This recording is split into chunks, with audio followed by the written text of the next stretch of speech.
بالخصوص حضرت مولانا طالب صاحب، ناظم اسٹیج صاحب، حضرت مولانا الطاف نقشبندی صاحب اور معززان اسلام، طالبان علوم نقویہ، السلام علیکم ورحمۃ اللہ تعالی وبرکاتہ۔ وعلیکم السلام ورحمۃ اللہ وبرکاتہ۔ نحمده ونصلي على رسوله الكريم، اما بعد فاعوذ بالله من الشیطان الرجیم، بسم اللہ الرحمن الرحیم۔ لقد جاءكم من الله نور وكتاب مبين، صدق الله العظيم وبلغنا رسوله النبي الأمين الكريم، وقال الله تبارك وتعالى في شان حبيبه الكريم: إن الله وملائكته يصلون على النبي يا أيها الذين آمنوا صلوا عليه وسلموا تسليما، اللهم صل على سيدنا محمد وعلى آله صلوا علیہ الصلوۃ والسلام علیک یا رسول اللہ وعلی آلک واصحابک یا سیدی یا رسول اللہ۔ درود پاک پڑھا لیکن کوئی مزہ نہیں آیا، نہایت مردہ دل سے پڑھا گیا۔ آئیے چند حدیثیں، درود پاک پر سے دو حدیثیں پیش کروں گا انشاءاللہ، پھر جذبے کے ساتھ آپ پڑھیں گے۔ آقا کائنات صلی اللہ علیہ وسلم فرماتے ہیں کہ میری امت میں سے جب کوئی شخص دنیا سے چلا جائے گا، محشر کے روز محشر قائم ہوگا، میری امت میں سے میرے زیادہ قریب وہ شخص ہوگا جو دنیا میں کثرت سے مجھ پر درود پاک کرے۔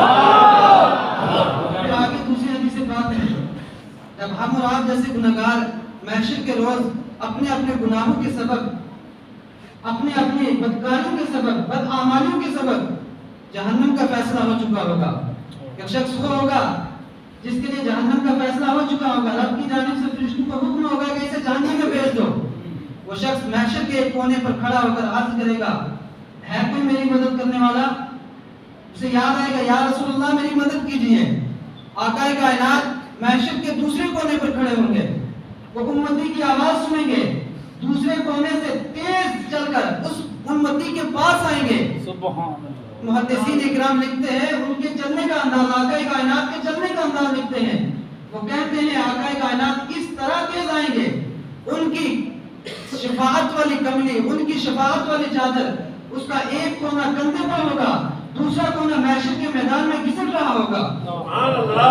اتنی تیز چل رہے ہوں گے، اتنی تیز آ رہے ہوں گے، ایک کونا کندھے پر، دوسرا کونا زمین پر، وہ اتنی تیزی سے چل کر اس بندے کے پاس آئیں گے اور آ کر عرض کریں گے: اے میرے امتی بتا کیا معاملہ ہے، کیوں بلایا مجھے؟ وہ عرض کرے گا: یا رسول اللہ میں بڑا گنہگار تھا، بڑا بدکار تھا، یا رسول اللہ میرے لیے جہنم کا فیصلہ ہو چکا ہے۔ اللہ اکبر، میرے لیے جہنم کا فیصلہ ہو چکا ہے۔ آقا کائنات صلی اللہ علیہ وسلم فرمائیں گے: اے امتی تو گناہگار ہے، بدکار ہے، لیکن ہے تو میرا ہی امتی نا۔ تو گناہگار ہے، تیری مدد کو میں پہنچاؤں، تو گناہگار ہے، تیری استعانت کو میں پہنچاؤں۔ وہ عرض کریں گے آقا کائنات: اے امتی پھر سے چل میزان عمل پر۔ ایک مرتبہ میزان عمل اس کے اعمال تولے جا چکے ہوں گے، لیکن پھر حضور فرمائیں گے: اے میرے امتی میرے ساتھ چل میزان پر۔ تو امتی آقا کائنات کے ساتھ ساتھ میزان عمل پر آئے گا۔ آقا کائنات جبرائیل امین کو حکم دیں گے: اے جبرائیل میرے اس امتی کے اعمال دوبارہ دو۔ سبحان اللہ، سبحان اللہ، امتی کے اعمال دوبارہ دو۔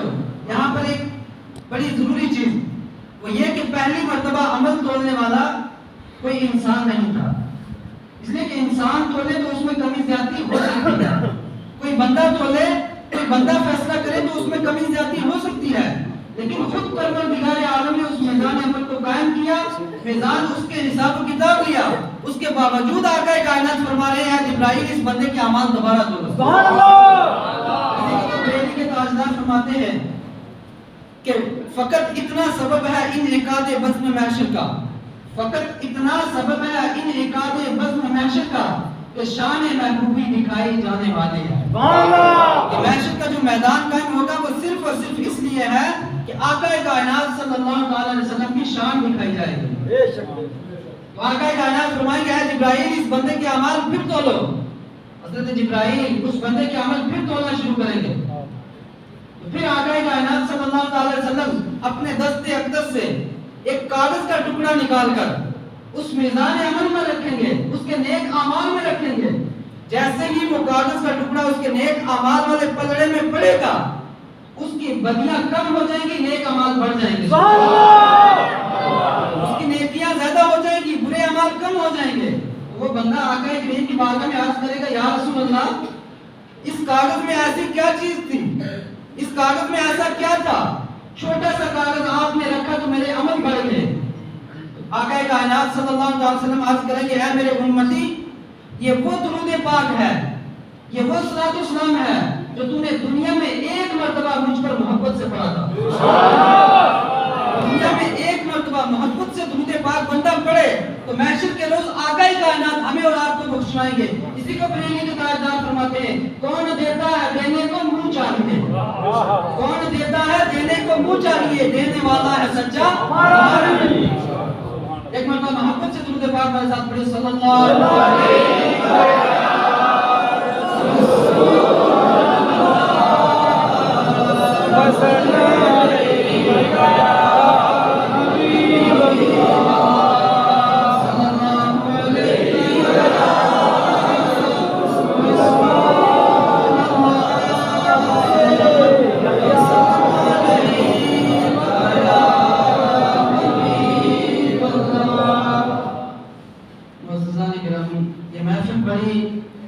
محفل ہے، بڑی پیاری محفل ہے۔ آپ سے ایک چھوٹی سی عرض کروں گا کہ جتنے میرے احباب دیوار کے ساتھ ٹیک لگا کے بیٹھے ہیں آگے آ جائیں، اس لیے کہ ایک فقہی مسئلہ ہے کہ مسجد کی دیوار کے ساتھ یا مسجد کے پلر کے ساتھ بنا ضرورت ٹیک لگا کر بیٹھنا یہ مکروہ ہے۔ سارے بولو کیا ہے؟ بنا ضرورت، کوئی بیمار ہے اسے اجازت ہے، کوئی بزرگ ہے اسے اجازت ہے، لیکن نوجوان ہے صحت مند ہے اسے مسجد کی دیوار کے ساتھ ٹیک لگا کر بیٹھنا مکروہ ہے۔ آگے آگے آ جائیں نوجوان ہے، آگے آ جائیں، اللہ آپ کی نوجوانی کو سلامت رکھے، آگے آئیں آگے آئیں انشاءاللہ بات کرنے میں مزہ آئے گا۔ آگے آ جائیں آگے آ جائیں آگے آ جائیں پیچھے والے سارے آگے آگے آ جائیں، بات کرنے میں انشاءاللہ لطف آئے گا، میں بھی کہوں گا آپ بھی سنیں گے۔ ایک مرتبہ پھر درود پاک پڑھ لیجیے اللہم صلی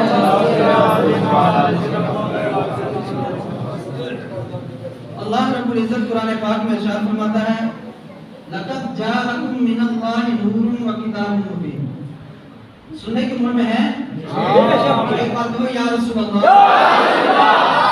اللہ رب العزت قرآن پاک میں ارشاد فرماتا ہے لقد جاءکم من اللہ نور و کتاب مبین، تحقیق تمہارے پاس اللہ کی جانب سے ایک نور آیا اور ایک روشن کتاب۔ اللہ کی جانب سے ہماری طرف ایک نور آیا اور ایک روشن کتاب آئی۔ اور دوسری جگہ پروردگار عالم فرماتا ہے وَأَمَّا بِنِعْمَةِ رَبِّكَ فَحَدِّثْ، کہ تم رب کی نعمت کا خوب خوب چرچا کرو، رب کی نعمت کا خوب خوب پرچار کرو، خوب خوب ایڈورٹائز کرو رب کی نعمت کا۔ اب آئیے دیکھتے ہیں رب کی نعمت کیا